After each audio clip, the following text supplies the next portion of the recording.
Eu recebi essa mensagem no seguidor ontem. Como você aguenta trabalhar numa área, num tema tão conservador? A pergunta é porque eu trabalho com restauro, com patrimônio e com igrejas. Eu trabalho com restauro de igrejas.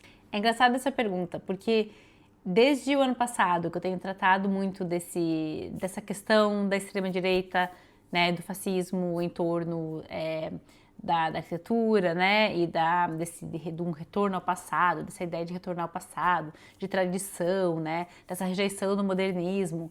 Eu confesso que eu fiquei um pouco assim repensando a minha escolha de trabalhar nessa área de patrimônio. Mas um dia eu parei para pensar e eu nunca me senti trabalhando numa área conservadora. Isso nunca foi na minha vida real, na minha carreira profissional.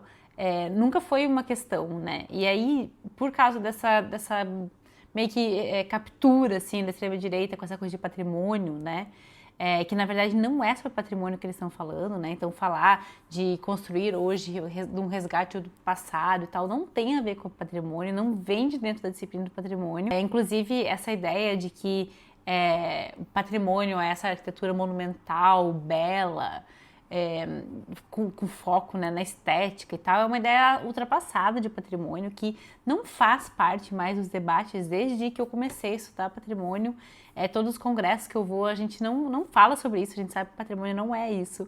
A gente sabe que existe, inclusive, esse discurso autorizado em torno do patrimônio e que a gente tenta discutir e combater, né? O patrimônio, ele aborda todos os estilos, todas as épocas da arquitetura. Ela tem a ver com a relação com as pessoas, né? Com os valores que as pessoas dão.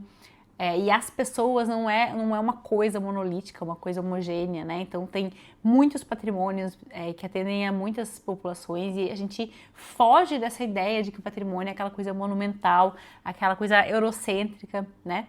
Que nesse debate de internet hoje em dia, nessa maluquice de arquitetura tradicional, essas pessoas não se enganem, elas não estão falando sobre patrimônio, elas não estão falando sobre preservação, elas não estão denunciando demolições, elas não estão denunciando falta de políticas públicas, elas estão só vendendo projeto de casas de condomínio nos estilos do passado. E a questão de igreja, realmente, eu entendo, né, vocês pensarem que é um ambiente muito conservador, mas também nunca foi, inclusive os meus padres com quem eu trabalho aqui, né, os vigários, na verdade, da igreja anglicana, são, assim, a maioria deles são de esquerda.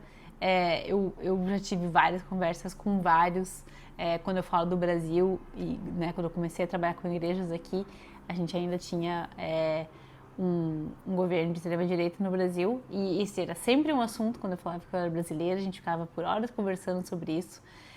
No meu escritório, todos também, na verdade, acho que uns 20% são mais conservadores, mas a maioria ali é de esquerda, progressista ou comunista.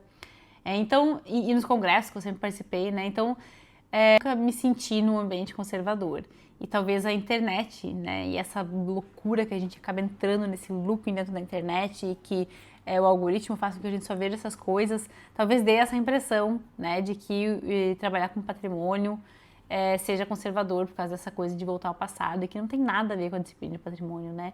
Inclusive eu acho que justamente porque é uma área onde a gente estuda muito, a gente estuda muita história, a gente estuda muita técnica, é uma área muito especializada, eu acho que todo esse conhecimento, né, não tem como ser conservador, não tem como ser de extrema direita, com tudo isso que a gente tem que estudar e ler e conhecer sobre o passado, né.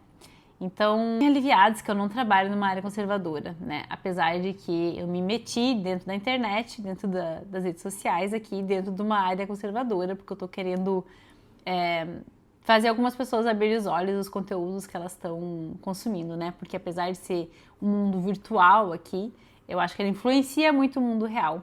E é por isso que eu tento tratar desses temas aqui no Instagram.